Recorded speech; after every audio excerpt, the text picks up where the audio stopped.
episode I promised for the end of the year.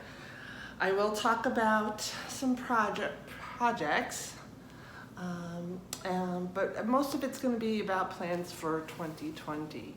But before I get into that, let me just say welcome. Thank you for joining me for another episode of Hudson Valley Knits.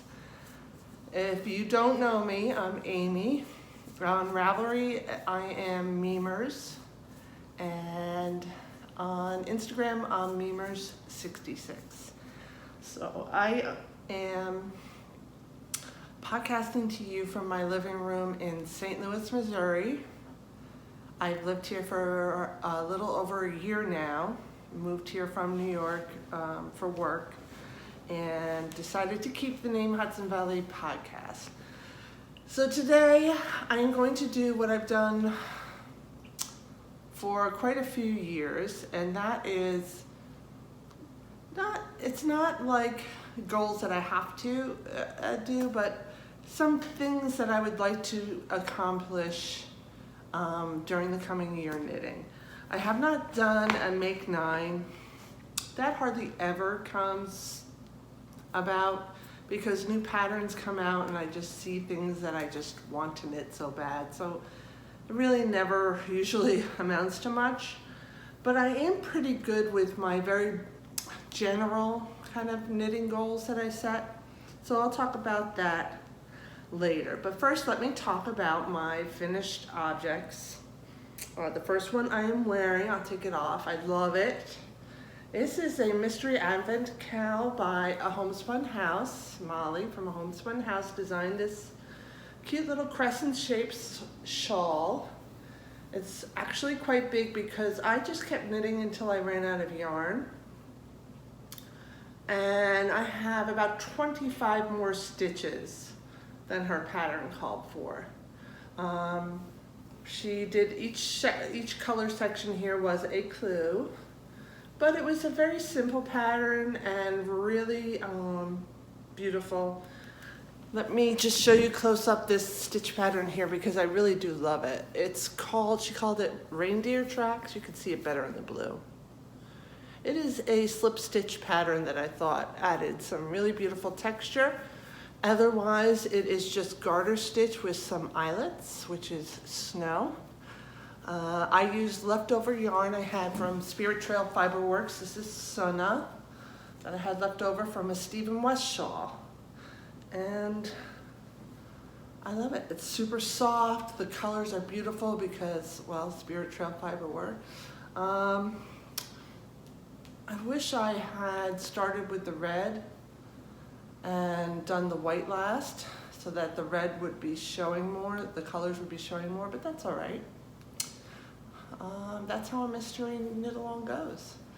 But yeah, I really love this shawl and I was really proud of myself for using scraps and not like buying or using fresh skeins of yarn.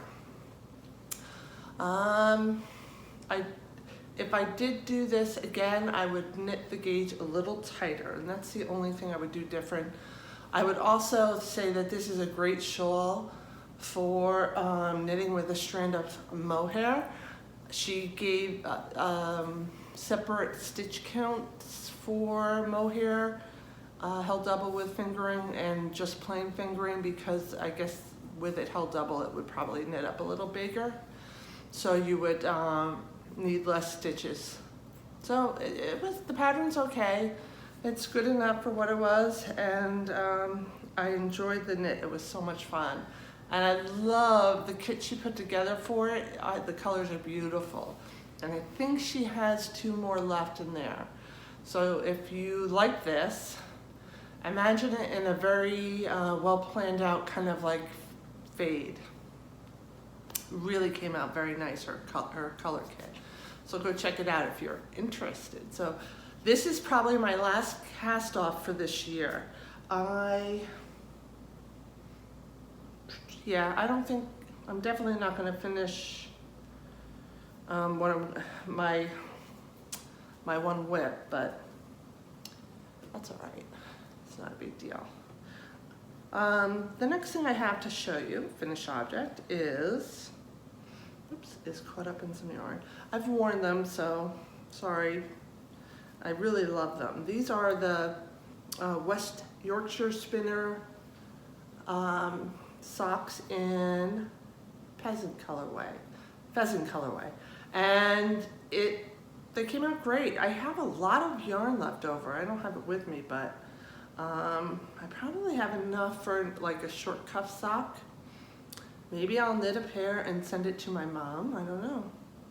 But in the meantime, it's in my scrap basket, which I dip into for my cozy memory blanket, which I don't have over here to show you, but I have knit some new squares on it. Maybe I'll show that to you next one. So these are my other finished object. I have another pair of socks and the needles, so I will go right into whips and show you the progress I've made on my Christmas Eve cast on, which is, for me, the sugar cookie socks, I think she calls them, iced sugar cookie socks by Danny George. She is Little Bobbin, and I have turned the heel. And here they are. I had started using, where I had originally picked out an entirely different color scheme, but this yarn here, this one, was actually in my trade stash. I was trying to sell it. It's Hedgehog Fibers sock yarn. It's incredibly soft and it's so beautiful. I'm so glad I saw it in there, and I said this with some bright pink would be perfect for what Danny kind of envisioned for this pattern. I did hold the pink with a strand of the silk mohair that I had in my stash, and it goes beautifully, and it just makes it a little fluffier. But I'm not using it, the mohair in the heels, and I'm going to also do the toes in this pink. And here is the cake of the Hedgehog Fibers. The pink this is a Lorna's Laces sock yarn. It's a bamboo merino blend, I think, but really good. Let's see if I have Lorna's Laces. The color is, it's Soulmate, and the color is Galena, Soulmate. Yeah, so these will be getting a lot more attention now because I finished this and I am almost done with my other sweater, which I can show you now. This is my other whip. And this is, where is it? On my lap. Oh my gosh, I've lost my mind. So here's my Kate Davies cardigan. And if you follow me on Instagram, you'll know that I had finished it and tried it on and felt it was way too short. So I cut it at the bottom, right above the band, and I picked up the stitches, and I was able to knit about 2 inches more with 1 ball of yarn. I had 2 balls of this gray left, but I wanted to save it in case I need it for the button band. And you can kind of, since I blocked it, you can really only tell if you know you're looking for it. So I'm going to give you a close-up of the bottom of the sweater, but I don't think you'll know where well, yeah, you will. You can see there's like a little line there because some places my tension was not as good as others when I grafted, but I am not worried about it. The sweater is much more the way I wanted it to fit. It was not cropped before, but it was right at my belt line, right at the top of my jeans. And I just like it a little below that. So that is done. I have to do the steek and do the button band still, so it is not a finished object.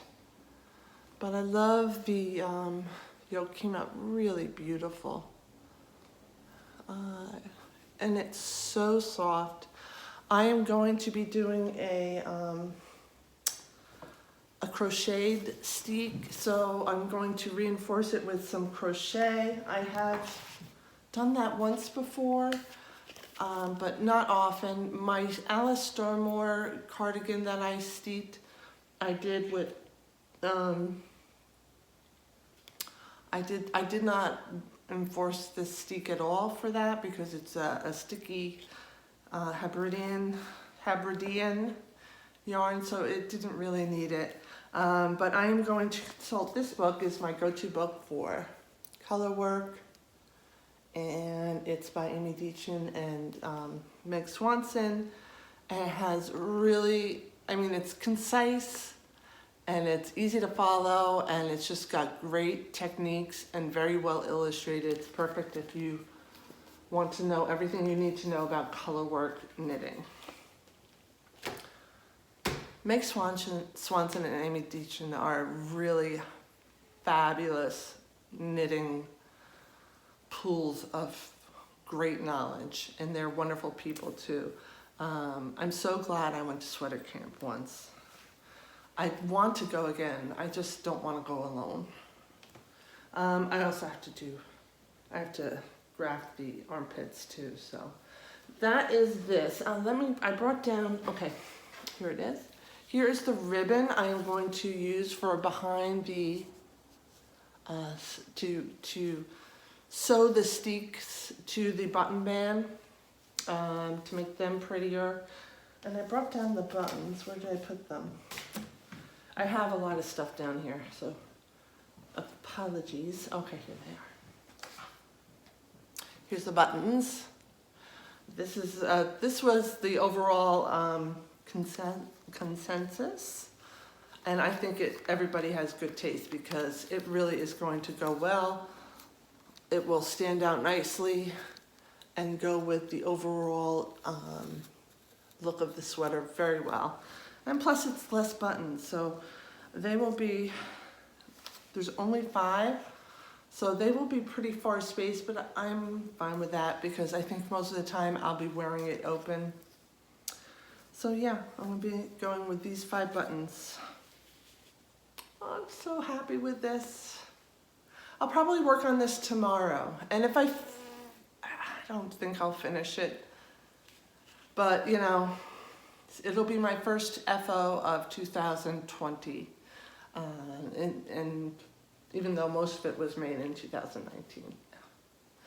All right, so this is that. And what other whips? I do have one more whip that I haven't worked on at all since I last podcast with you, but I will be resuming it now that this is done because I put it aside to do this, and it's going pretty quick. So I'm imagining it will be a FO soon, and that is this. Oh, wrong bag. Here it is. It's my other winter gnome bag, the big one. These are bags by Amy Beth, the Fat Squirrel. And I love her bags. They're so well made and so awesome. But this is what I'm making. It's by Iris. What's Iris's last name? Schreier. She is the owner of Art Yarns.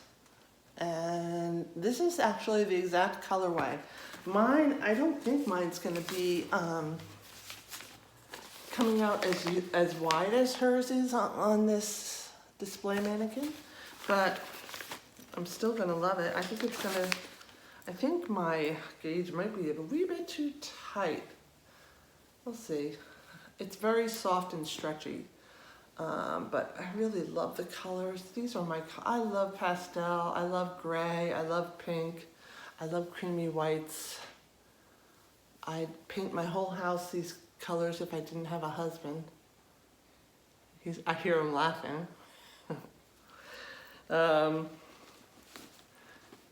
He likes the colors the house is now. We'll deal with that road when we get to it. So this you will be seeing more of. I'm definitely going to finish this soon. All right. 2020. I've been thinking about this a lot and thinking about really carefully about what do I want to do. I have a few specific patterns, but mostly I'm not restricting myself to certain patterns. I'm more thinking about just general things I want to do. So let me get out my list. So two kind of themes, and I better not hear my husband laugh when I say this. One theme I want for 2020 is stash busting and no new yarn. All right, April Fools. No, it's not April. I never really strictly enforce these goals. They are just goals and are very flexible. So we all know that Amy will buy yarn next year, but I would like to try to not buy a lot of new yarn and to use a lot of what I have, because I have a lot of yarn that I envisioned using for projects, and I want to start doing them. So, and I have like a few sweaters quantities of yarns. The other thing I want to do is this Aran design along with Donna Druchunas. I did already buy the yarn for that last year. I bought it before it was sheared from the sheep. I think she might still even have slots available, but she's basically buying wool from a local farm up in Vermont, and they're having, I'm not sure if they've sheared the sheep at this point, I doubt it, but I'm not going to get the yarn until next year, probably during the summer.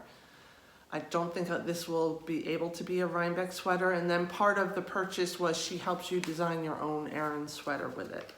So I did that, and that's something I'll do probably later on next year. Maybe finish, maybe not, I don't know.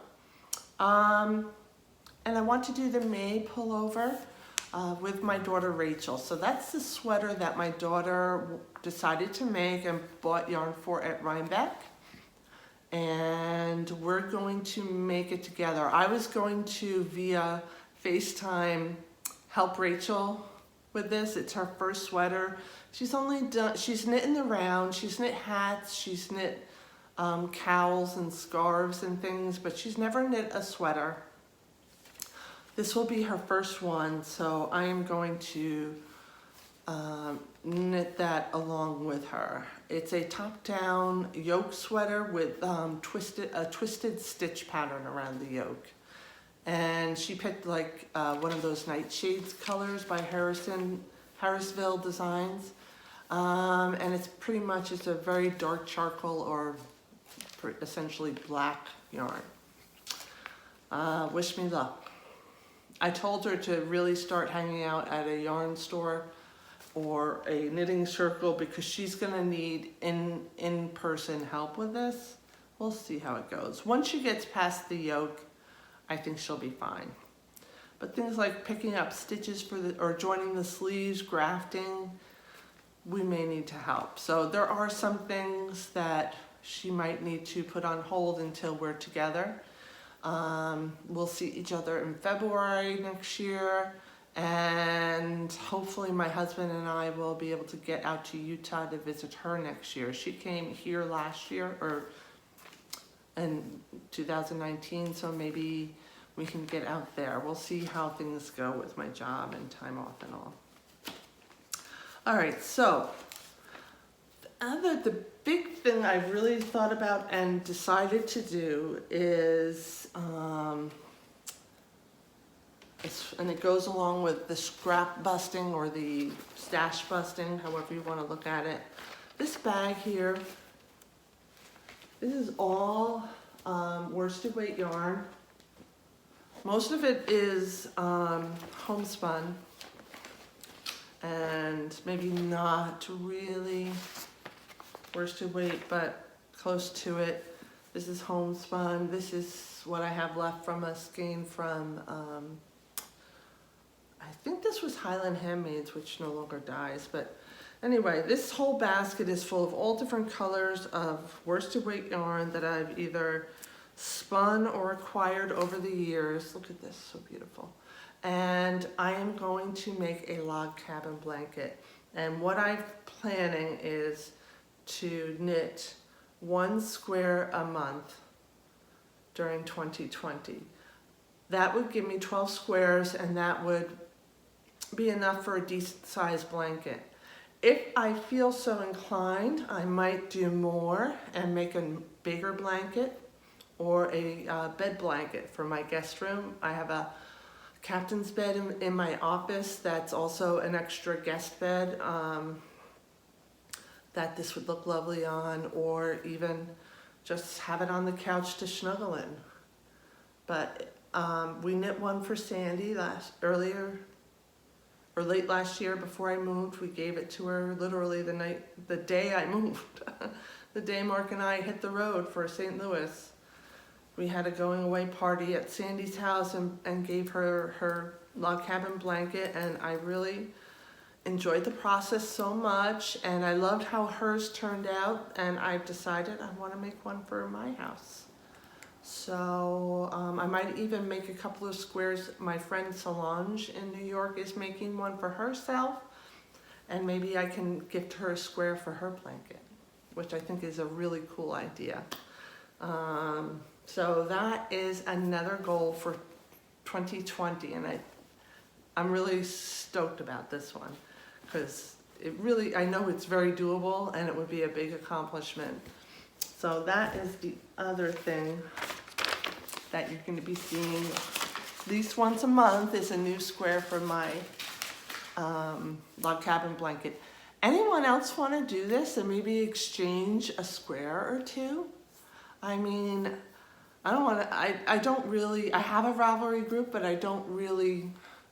nobody uses it. It's just kind of sitting there. But if anybody wants to do this, I'll set up a thread in my Ravelry group, or we could set up a Facebook group, or I don't care how we do it. But it'd be fun to knit squares and send them to someone. I would definitely be into that, and I would love having squares in my blanket that are from other people's stash. So let me know if you're interested. And you don't even have to do a blanket. If you just want to do a pillow, you can make 1 square and get 1 square, and you have a pillow for your couch or something, you know? And if you're worried about the size of the square and people's gauges, we can give a basic size we want the squares to be. And trust me, because I knit the one for Sandy, we knit there were 5 of us working on it, and we made it work. And we had all different types of gauges, and we just kind of, you just do your best needle-wise to get the right size square. And as long as they're close, you'll make them fit. When you sew them together, everything stretches out, and it's not a big deal. So if you're interested, let me know. I think that would be really, really fun. All right, so that is one. Another thing I'm gonna do, and probably sooner rather than later, because I'm going to a friend's house and we're going to look at this together. I've made a friend here in St. Louis. Her name is Ellen, another crazy knitter lady like me. And she actually was over our house for Christmas dinner. Her and her husband came over. They are Jewish, but they brought their menorah with them, and they lit their menorah here. And she and I were looking at Mark's Marksbeck Sweater, which I finished, I don't know, 3 or 4 years ago. It's made with Alice Starmore Bainin. It's a great sweater. It took me years to make this. The poor guy waited years for a sweater, but this neck hole, it's a no good. It's a no good. But I have no more of this yarn. So what should we do? I've also knit this in pieces, so I can't really take it apart and try and fix it. The only thing I can do, because I even have like, you know, cap sleeve,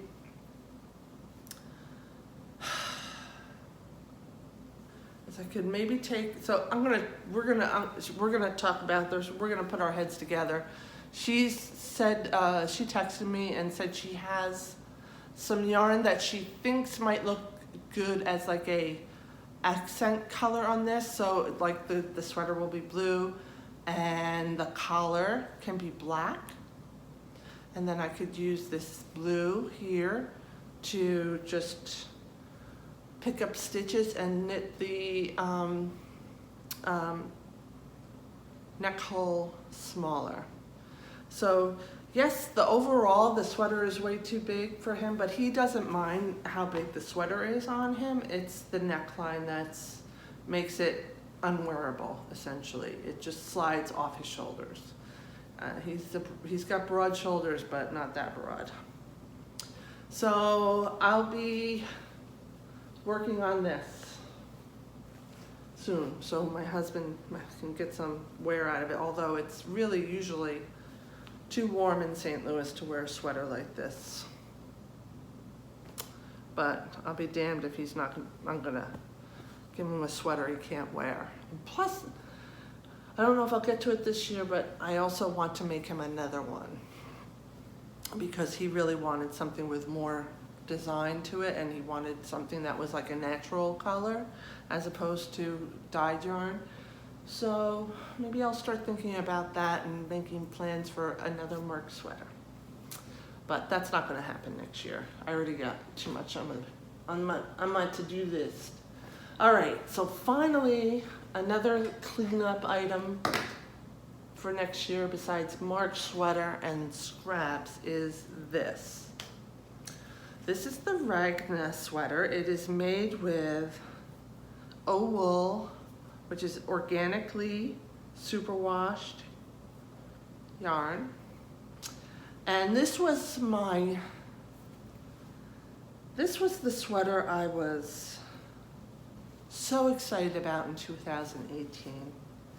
I put so much time into swatching and making it just the way I wanted it. It was written as a pullover. I made it a cardigan. I picked this yarn because it's organically superwashed. I love the colors, and wool is very affordable. It's not quite half of what you would normally pay for a skein of superwash wool, and organically dyed even. It's just such a bang for the buck, and they really do a wonderful job on their yarns. The problem is it stretched out a lot when I blocked it, one. So it's much longer than I thought it would be. It still kind of drags down. I had to, I don't know if you remember, I had already done the steek and sewn on buttons and everything, and it was so big in the yoke that I actually ripped out the yoke after it was steeked and re-knit the yoke with a smaller size needle, since I couldn't change the stitch count, so that it would fit me better. And it helped a lot, but it's still big and droopy on me. And it was a little discouraging. It also is a little pilly, just needs a little cleanup, but I honestly felt like such a grandma in this. And let me put it on. I have my Hohi Locatelli's Icy Spring Sweater on now, which is one of my favoriteest sweaters. All right. I did want this to be a little long, but not this long. It's down to the bottom of my butt. And let me show you how it looks around my neck. Now it used to like go, this is after I made it smaller. So it's definitely what it needs is buttons. So I have the buttonholes on this side, and I have the buttons that I had originally sewn on this right here. And basically what I have to do is I have to sew these buttons back on.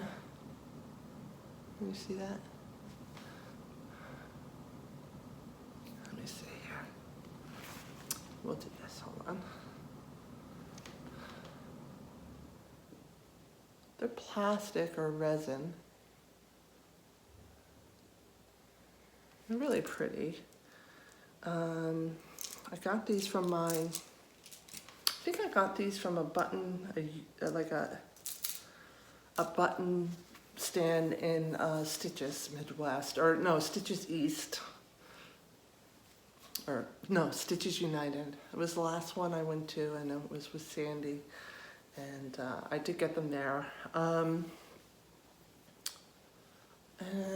I think when I wear this, I will have to wear it at least buttoned on the top so it stays up. And if I want to, I can leave the bottom unbuttoned. But I think that will do it. I put ribbon on the inside to kind of keep it from stretching as much. But I don't wear this nearly as much as I had envisioned wearing it, because I just don't think it's flattering, and it sags so much. Like, it looks good now because I've placed it here, but once I start moving around and stuff, it just ends up like this. And that's no way to wear this sweater. And I even like my sisters, who are the ones that I trust to be brutally honest with me, say it's not flattering. It looks better than it usually does right now, because I'm not at work moving around and doing my thing, but trust me when I say it just doesn't look that great on me. So I think if I finished putting the buttons on and wore it with a couple of buttons, it would stay up here and it would look more like I wanted to, or at the very least be wearable, because it's gorgeous pattern here. I put so much time into it, and I really want it to be so nice. It's the perfect length sleeves. This yarn is soft. It's ethically made. It's everything you could possibly want. It's just too big. It's just too big. It stretches so much.